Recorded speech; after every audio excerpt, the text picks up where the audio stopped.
of looting and milking the state dry without shame or conscience.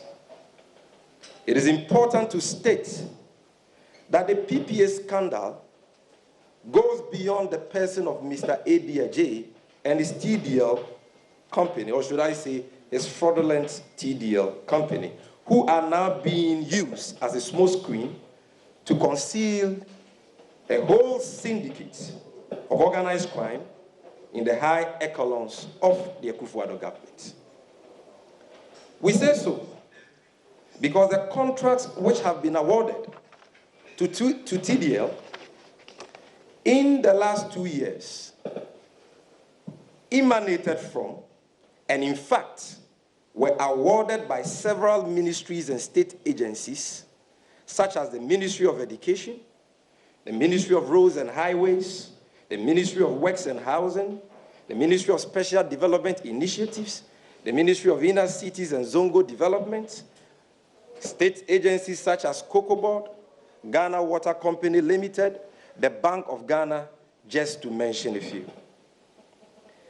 It is evident from the Donkomi expose that these state institutions chew the national interest to the dogs and kept shortlisting and awarding various juicy contracts to TDL under restricted tender, even when they knew that the company was not executing these contracts. It is therefore clear to us, ladies and gentlemen, that behind this whole scandal is a long chain of MDAs and various state actors who either initiated, aided, facilitated, and or abetted the corrupt activities of TDL. Therefore, to narrow this down to Mr. ADJ is to attempt to solve a deep-rooted problem from the top. Friends from the media, it is clear from the facts contained in the Donkomi documentary that the group of people who are currently governing our beloved Ghana have no interest in addressing the socioeconomic challenges that confront Ghanaians other than their selfish, narrow, and parochial interests. As such, instead of awarding contracts to credible, competent, and deserving companies, the Akufo-Addo government chose to award as many as 14 contracts to a phony company, TDL, whose intention was never to execute any of these awarded contracts other than selling same to other companies with questionable capacities. This perhaps explains why the Akufo-Addo government has failed woefully to deliver any significant infrastructural developments in the country, despite being the most resource government in Ghana's history. Because instead of awarding important contracts like were awarded to TDL to credible and deserving companies who can deliver and who have the commitment and the capacity to work for this country, they would rather award such contracts to phony and fraudulent companies who have no interest whatsoever to execute such projects. Ladies and gentlemen, the NDC is deeply worried and appalled at the alarming rate and increased pace of corruption under the watch of President Akufo-Addo. You would recall how in the run-up to the 2016 general elections, then candidate Akufo-Addo promised Ghanaians that he was going to protect the public purse if elected. And indeed, rode on the back of an anti-corruption campaign into office. However, since assuming office, President Akufo-Addo has forgotten his solemn pledge to Ghanaians to fight corruption and has rather elevated the canker to an unprecedented level.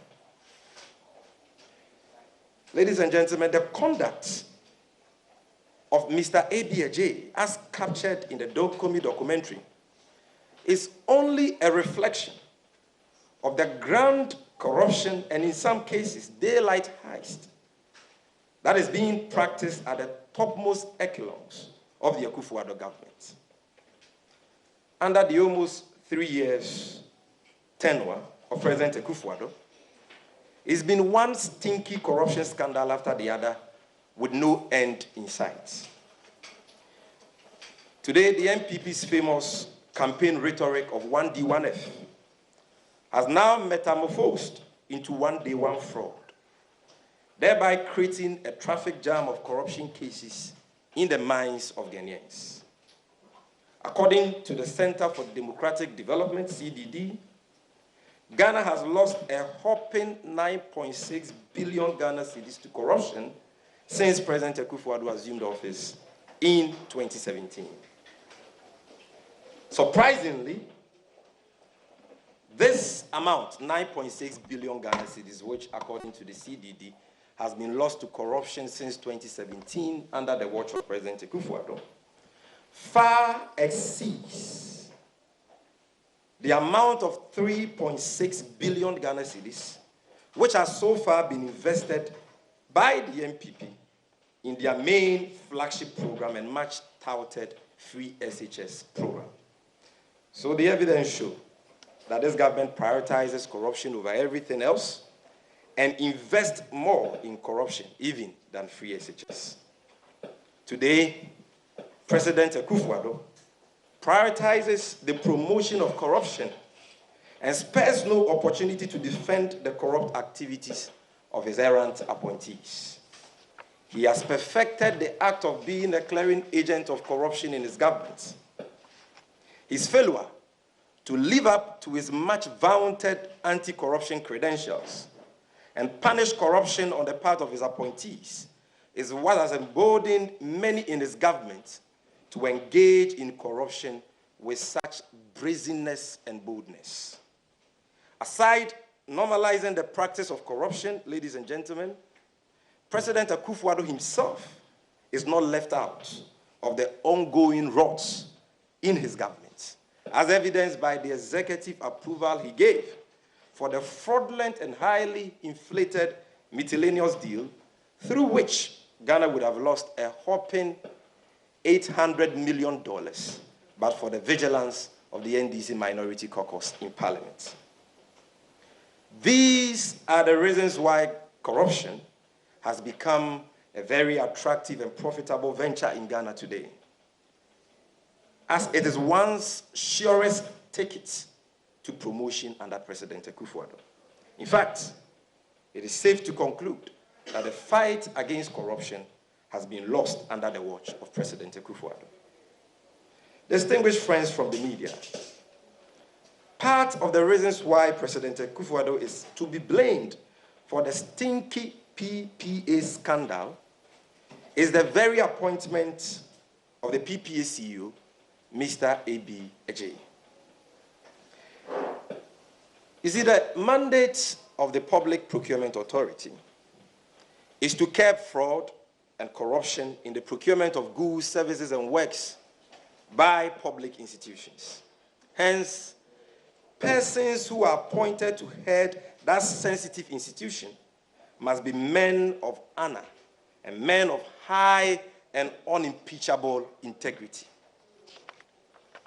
As you may be aware, ladies and gentlemen of the press, Mr. Ajay was indicted and dismissed together with others during his days at the Ghana Water Company Limited for financial malfeasance or financial misappropriation of about $72 million as far back as 2003, thereby bringing into question his integrity and moral standing. This begs the question as to why, of all the distinguished people in the NPP, it was Mr. Ajay that President Akufo-Addo could appoint to the crucial and highly honorable position of CEO of the Public Procurement Authority.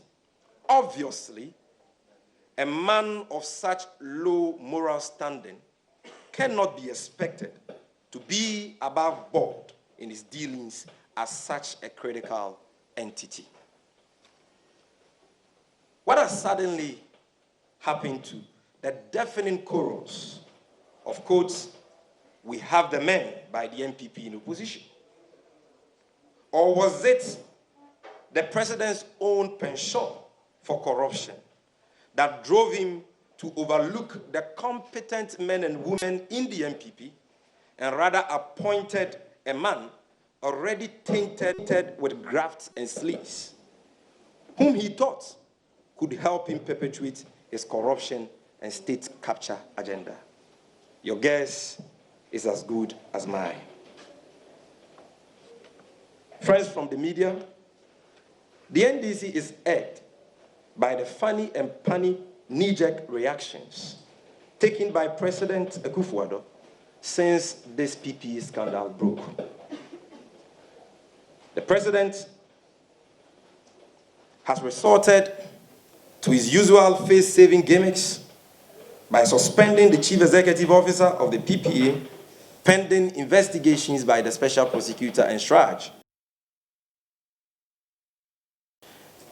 But it is the view of the NDC, ladies and gentlemen, that the suspension of Mr. ABAJ,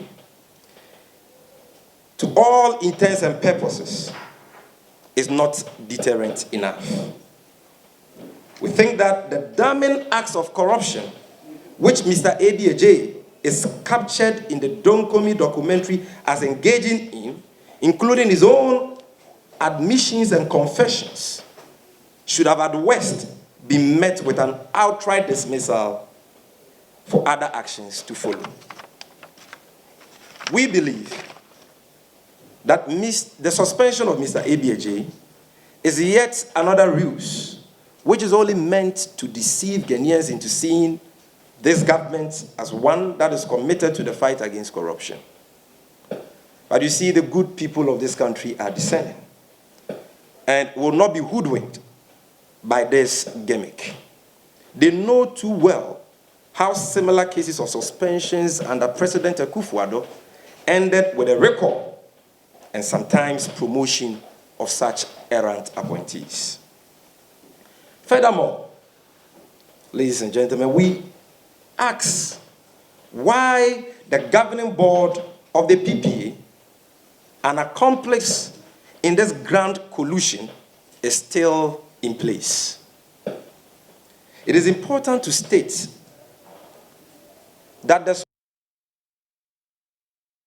ABAJ is totally useless and meaningless until it is linked to the immediate dissolution of the PPA board. We say so because it was the PPA board which, despite knowing that Mr. ABAJ is a shareholder of TDL, went ahead to approve the award of as many as 14 contracts to the company under restricted tender in flagrant disregard for the public procurement law and in contravention of all acceptable principles of fairness and openness.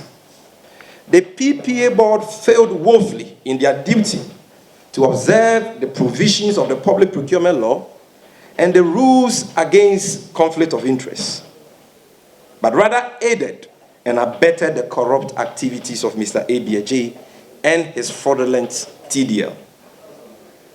The complicity of the PPA board in this scandal, ladies and gentlemen, is beyond doubt and obvious even to the uninitiated. For the board of the PPA to claim that they don't play a role in the award of contracts, as they intimated in their letter to Manasseh Azure, is very unfortunate, as this constitutes an abdication of their fiduciary role as a board.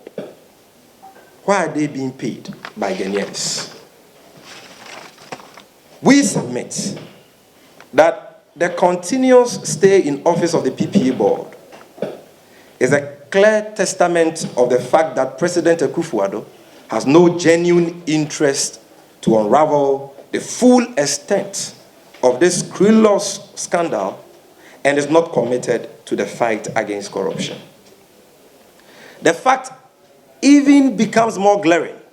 This fact even becomes more glaring when the lackluster disposition of President Akufo-Addo in this matter is juxtaposed with the alacrity with which he dissolved the governing board of the Ghana Cylinder Manufacturing Company, who ironically were fighting against the procurement violations and corrupt deals of the CEO of the company, Madam Frances Essien. And ladies and gentlemen, let me explain this.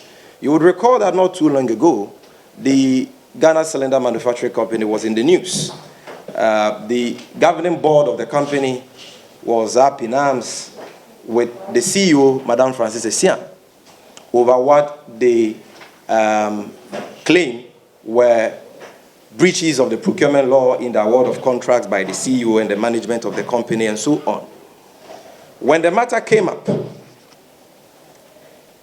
instead of President Akufo-Addo defending the board, which appeared to be fighting corruption, appeared to be doing their work, appeared to be upholding the national interest, the public procurement law and all that, he rather dissolved the governing board of the GCMC and left the CEO to continue in office. Now, when you juxtapose that to his refusal to dissolve the PPA board, it becomes baffling and mind-boggling. Because in this case, this PPA board has done nothing, to either uphold the public procurement law or the national interest like the governing board of the Ghana Cylinder Manufacturing Company was doing in the case of Frances Essien. So is it the case that President Akufo-Addo rather punishes those in his government who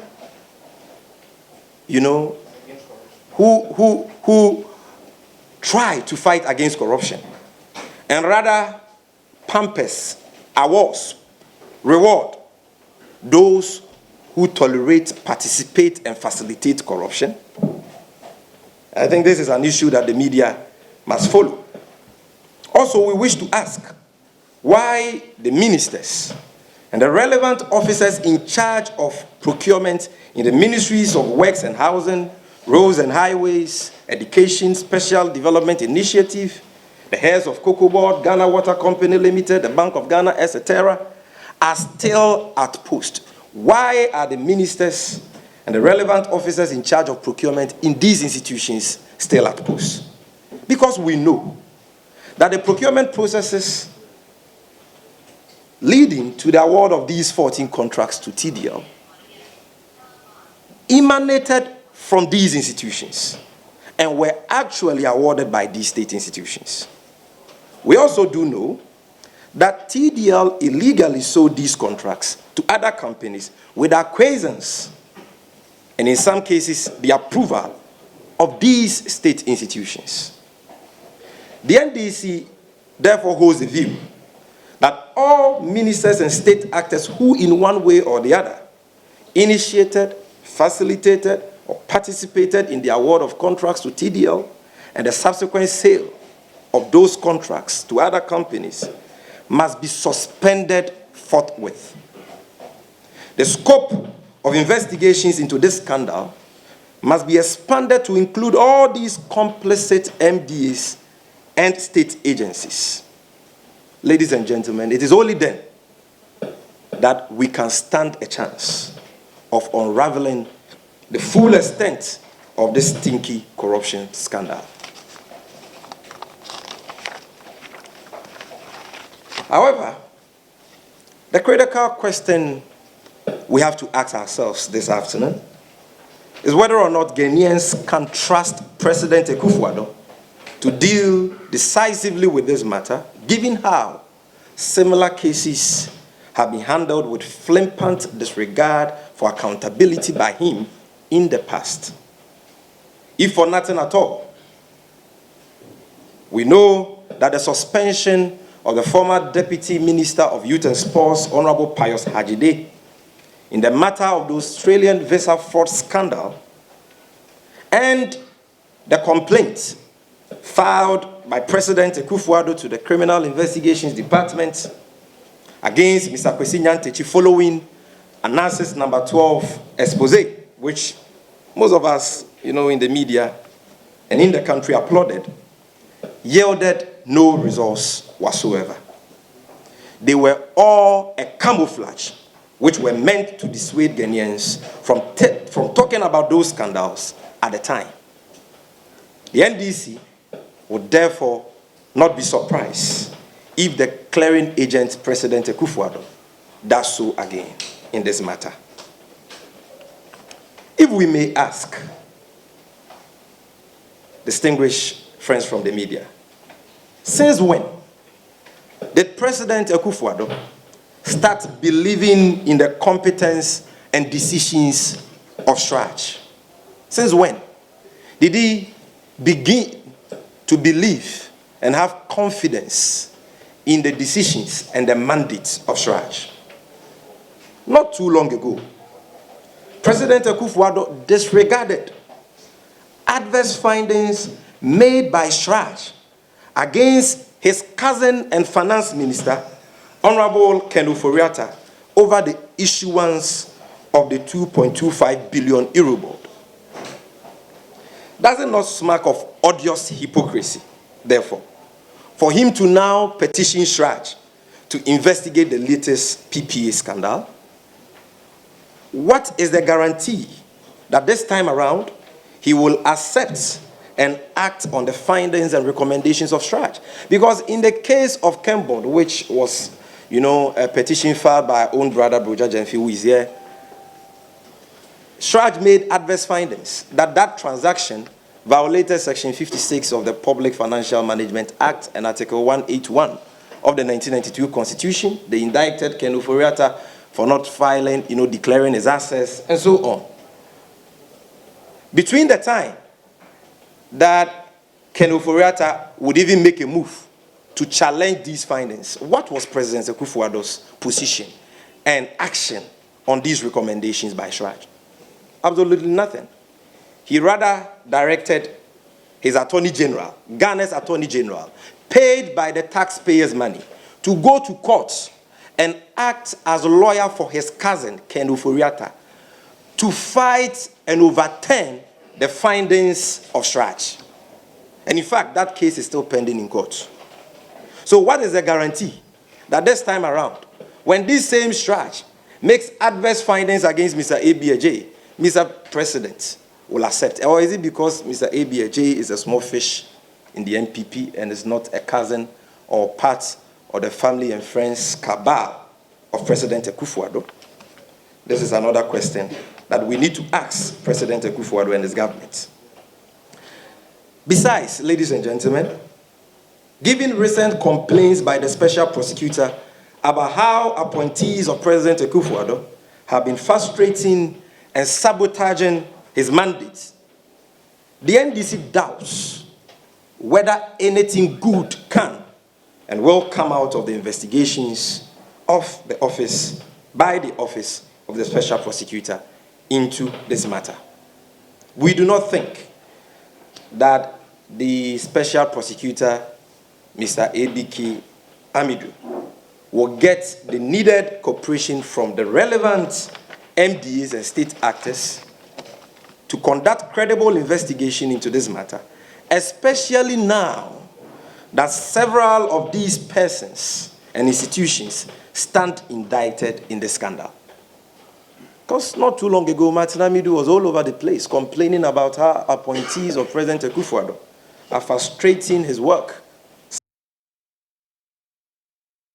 In this matter, we are talking about MDAs, the complicity of MDA, state institutions, government officials, and all that. What is the guarantee that these state institutions will this time around cooperate with the special prosecutor for him to unravel the extent of this scandal?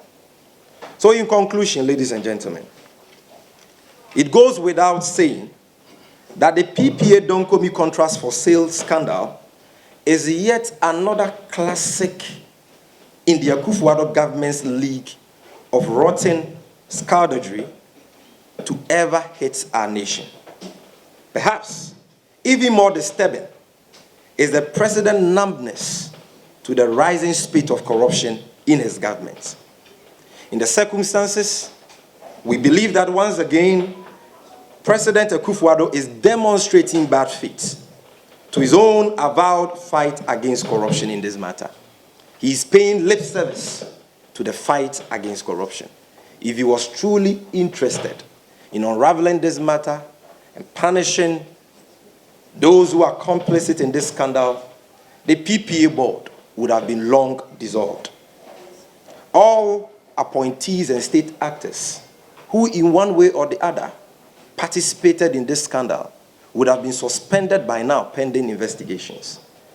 But none of that has been done. And so we are saying that he's demonstrating bad faith on his own avowed fight against corruption in this matter. We are therefore calling on President Akufo-Addo to for once demonstrate his so-called moral high ground on the subject of corruption by taking the following immediate and uncompromising actions to save his sinking reputation. Number one, we demand the immediate dismissal of Mr. Abiaje for this egregious crime, rather than the mild suspension that has been handed to him. Number two, the NDC demands the immediate dissolution of the PPA board for their complicity and abetment of this heinous crime, or for sleeping on their job. Number three, the suspension of all actors in the various MDAs and agencies who played various roles in aiding and abetting the procurement of dubious contracts by TDL, pending a forensic investigation into this matter. Number four, and finally, we demand the immediate arrest and prosecution of Mr. Abiaje, as well as other officials of TDL, such as the general manager, who we saw in the documentary, the directors, and other shareholders of the company. Ladies and gentlemen, anything short of the above decisive actions will go a long way to fortify wide public opinion, which was recently amplified by no less a person than Dr. Nyaho Tamaklo, founding member of the New Patriotic Party, who said that corruption under the Akufo-Addo government is the worst ever in Ghana's history. And that President Akufo-Addo will go down as the most corrupt president in Ghana's history and be remembered for only three things: corruption, nepotism, and profligacy. We thank you for your attention, and may God bless our homeland Ghana.